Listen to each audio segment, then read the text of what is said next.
वारीच्या वाटेवर चालत चालत गाऊया ज्ञानाची गाणी।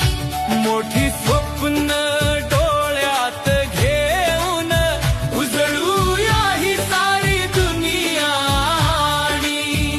मित्र सोबती हातात हात हसताना उघडती आकाशे। गुरुजनांची कृपा घेऊन उज्ज्वल